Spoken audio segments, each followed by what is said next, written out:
बिस्मिल्लाहिर्रहमानिर्रहीम। अस्सलाम वालेकुम दोस्तों, मेरा नाम है वकार अहमद और आप देख रहे हैं पाक बाइक रिपेयरिंग यूट्यूब चैनल।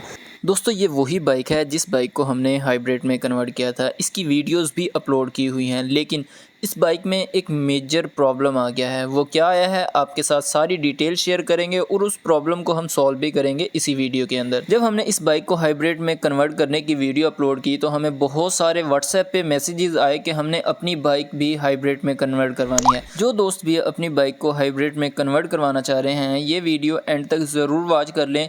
इसके हमने आपको एडवांटेज भी बताने हैं और डिसएडवांटेज भी बताने हैं कि आपको अपनी बाइक हाइब्रिड में कन्वर्ट करवानी चाहिए या नहीं करवानी चाहिए, हाइब्रिड बाइक के क्या नुकसान हैं और क्या फ़ायदे हैं। अभी बात कर लेते हैं कि इस बाइक में मसला क्या आया है और क्यों आया है। आप देख सकते हैं हाइब्रिड मोटर की जो वायरिंग है वो सारी की सारी टूट चुकी है, डैमेज हो चुकी है, जिसकी वजह से अब ये मोटर जो है बिल्कुल ख़राब हो चुकी है, बैटरीज पर नहीं चलेगी। ये मसला आया क्यों है? आपको पता होगा कि आपकी जो नॉर्मल बाइक होती है जब आप उसका गियर लगाते हैं क्लच प्रेस करके, तो जब गियर लगाते हैं तो एक झटका महसूस होता है। उस झटके को कंट्रोल करने के लिए किसी भी व्हील के अंदर ड्रम रबर्स दी जाती हैं। 70 सीसी बाइक में ड्रम रबर्स और 125 में ड्रम बुश होते हैं।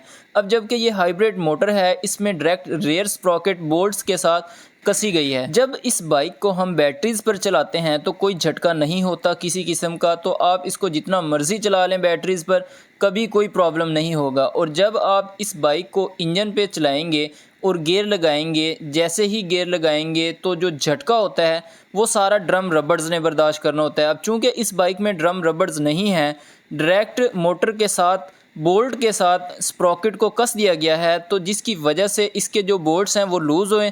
एक बोल्ट जो है वो बिल्कुल साथ है ही नहीं, आप देख सकते हैं, और बाकी के बोल्ट्स लूज़ होने की वजह से इस मोटर की जो वायरिंग थी उसके साथ अटैच हुए और जिसकी वजह से वायरिंग जो है वो सारी की सारी डैमेज हो गई, इवन के मोटर से अलग हो चुकी है। अब इस मोटर को हमने रिपेयर भी करना है।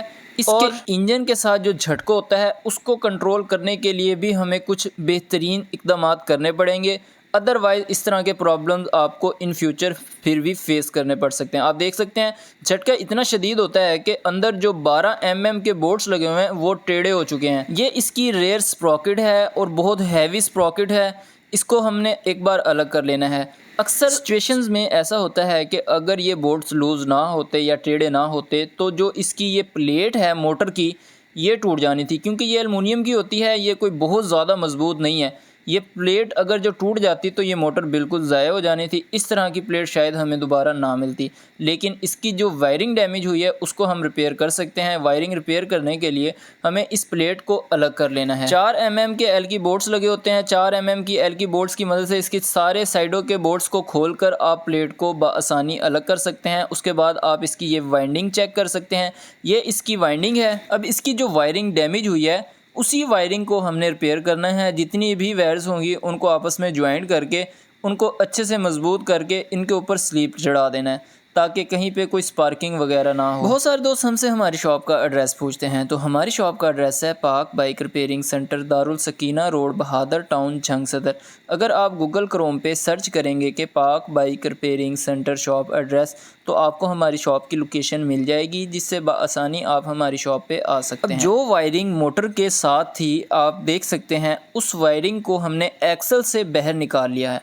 अब इसमें जो वायर्स हैं वो आपस में जुड़ी हुई हैं, क्योंकि जब ये वायरिंग डैमेज हुई उस वक्त स्पार्क हुआ, बैटरी के अंदर करंट फुल था और बैटरी के अंदर 60 वोल्ट की तो बैटरी है, जिसकी वजह से स्पार्क हुआ और जो वायर्स हैं सारी आपस में मेल्ट हो चुकी हैं, जुड़ चुकी हैं स्पार्क होने की वजह से। अब जो वायर्स डैमेज हैं, जहाँ तक डैमेज हैं उनको हमने बिल्कुल फारिग कर देना है, कट कर देना है। इससे पहले हमने एक एक्सपेरिमेंट किया था जिसमें हमने फ्रंट व्हील के अंदर मोटर लगा के बाइक को हाइब्रिड बनाने की कोशिश की, लेकिन वो प्रोजेक्ट भी हमारा नाकाम रहा सेफ़्टी के लिहाज से। वैसे तो बाइक चल रही थी, लेकिन जब सेफ़्टी को मद्देनज़र रखा जाए तो उस वक्त आपको काफ़ी सारी प्रॉब्लम्स फेस करना पड़ सकती थी। जैसे कि फ़्रंट व्हील में अगर आप इलेक्ट्रिक मोटर लगाएं तो बारिश आ रही हो तो फ्रंट व्हील से जब पावर बैक व्हील की तरफ मुंतकिल होगी तो पहले फ्रंट व्हील पे होगी तो आपकी बाइक गिर सकती है, क्योंकि फ्रंट व्हील में कोई ज़्यादा रोड ग्रिप नहीं होती बैक व्हील की निस्बत। बैक व्हील में अगर आप मोटर लगाएंगे तो बैक व्हील में बहुत ज़्यादा अच्छी रोड ग्रिप होती है, जिससे आपको काफ़ी बेनिफिट होता है। लेकिन बैक व्हील में मोटर के साथ डायरेक्ट स्प्रॉकेट लगा के अगर आप चलाएंगे तो आपको इसी तरह की प्रॉब्लम फेस करनी पड़ेगी। अगर आप ड्रम रबर्स की एडजस्टमेंट करें या ड्रम बुश की एडजस्टमेंट करें तो फिर आप इस तरह की प्रॉब्लम से बच सकते हैं।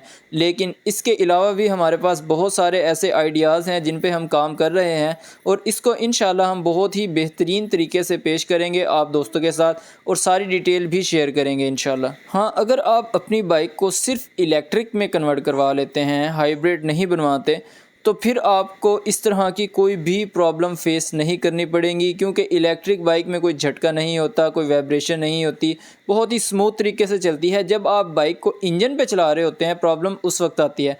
इंजन का अपना झटका होता है, काफ़ी ज़्यादा वाइब्रेशन होती है, जिसकी वजह से मोटर्स काफ़ी प्रॉब्लम करती हैं। इस बाइक के 5 पार्ट हमने ऑलरेडी अपलोड किए हुए हैं, जिसमें हमने एक नॉर्मल बाइक को हाइब्रिड में कन्वर्ट किया, पार्ट्स की डिटेल बताई, अलग से वो पार्ट है। बाइक की मोटर को रिम स्पोक्स कैसे फ़िक्स करना है उसकी एक अलग से डिटेल है। उसके अलावा जब आप बाइक को हाइब्रिड में कन्वर्ट करते हैं तो इंजन के लिए वायरिंग आपने कैसे करनी है उसके लिए एक अलग से वीडियो अपलोड की हुई है। उसके बाद फिर एक वीडियो हमने इसकी माइलेज टेस्टिंग की अपलोड की हुई है, जिसमें हमने इस बाइक को प्रॉपर टेस्ट किया है। वो वीडियोस अगर आपने अभी तक वॉच नहीं की तो काइंडली ज़रूर वॉच कर लीजिएगा। सभी वीडियोस के लिंक आपको इस वीडियो के डिस्क्रिप्शन में मिल जाएंगे, काइंडली ज़रूर वॉच कर लीजिएगा। अभी आप देख सकते हैं हमने मोटी वायर्स जो हैं 3 अदद मोटी वायर्स हैं, उनके ऊपर हमने मोटे स्लीप चढ़ाए। जो बारीक सेंसर की वायर्स हैं उनके ऊपर हमने बारीक स्लीप चढ़ाए। स्लीप का बेसिकली मकसद ये है कि टेप जो है मोटर जब गर्म होती है तो मेल्ट हो सकती है, स्लीप चढ़ जाएंगे तो ना तो ये मेल्ट होंगे और ना ही कोई स्पार्किंग का प्रॉब्लम आएगा। अब आपके साथ एक और इन्फॉर्मेशन शेयर कर देता हूँ कि इस मोटर को हमने फ़र्स्ट टाइम खोला है, इसकी यानी प्लेट को हमने फ़र्स्ट टाइम खोला है। इससे पहले ये मोटर वाटरप्रूफ थी। जबकि हमने इस मोटर की प्लेट को खोल लिया है, मोटर से अलग कर लिया है, इसके अंदर एक सिलिकॉन लगी होती है जिससे इस मोटर के अंदर पानी नहीं जाता और वाइंडिंग वगैरह जो है वो महफूज रहती है।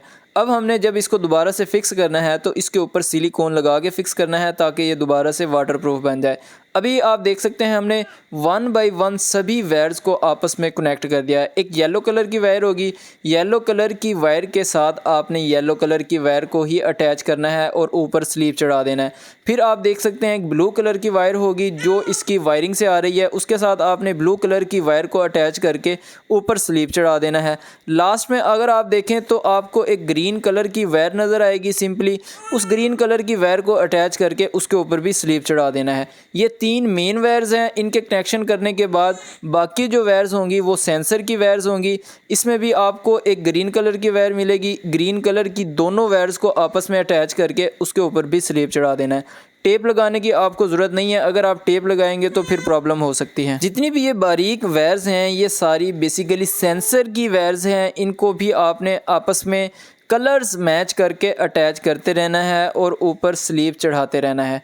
इस तरह करके आप सारी वायरिंग को कंप्लीट कर लेंगे और जब आप ये सारी वायरिंग को कंप्लीट कर लें, वाइंडिंग के अंदर आपने अच्छी तरह एयर प्रेशर लगाना है ताकि कोई कचरा वगैरह हो वो बाहर निकल जाए। अच्छे से सफाई कर लेनी है। प्लेट लगाने से पहले एक्सल के ऊपर और प्लेट में जो बेरिंग फिट है उसके नीचे वाली साइड पे 2 अदद लॉक रखे हुए थे।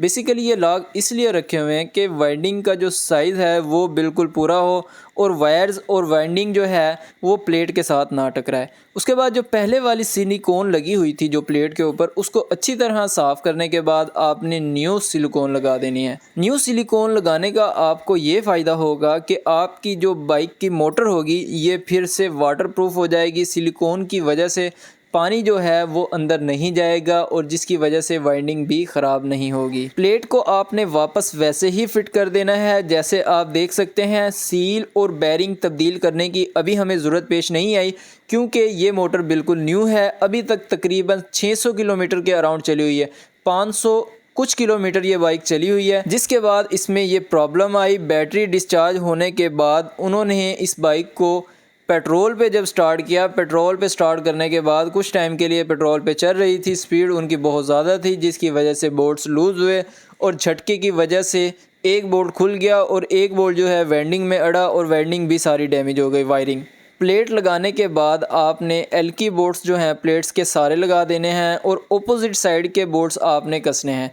उसके बाद अभी फ़िलहाल के लिए हम जो काम कर रहे हैं, जितने भी ये बोल्ट्स हैं जहाँ पे स्प्रॉकेट के बोल्ट्स लगेंगे, इनके अंदर सबसे पहले तो हमने सिलिकॉन भर दी। और ये ग्रे कलर की जो सिलिकॉन होती है ये काफ़ी अच्छी होती है। जब ये सिलिकॉन सूख जाए एक हार्ड रबड़ बन जाती है जो अच्छी क्वालिटी की रबड़ होती है। अब ये सिलिकॉन लगाने से आपको किसी हद तक झटका जो है पहले से कम फील होगा। और जो हम बोल्ट्स लगा रहे हैं, एक जो बोल्ट था इसका पहले वाला ठीक था, एक बोल्ट जो है वो खुल के कहीं गिर गया था और एक बोल्ट जो है वो टेढ़ा हो चुका था।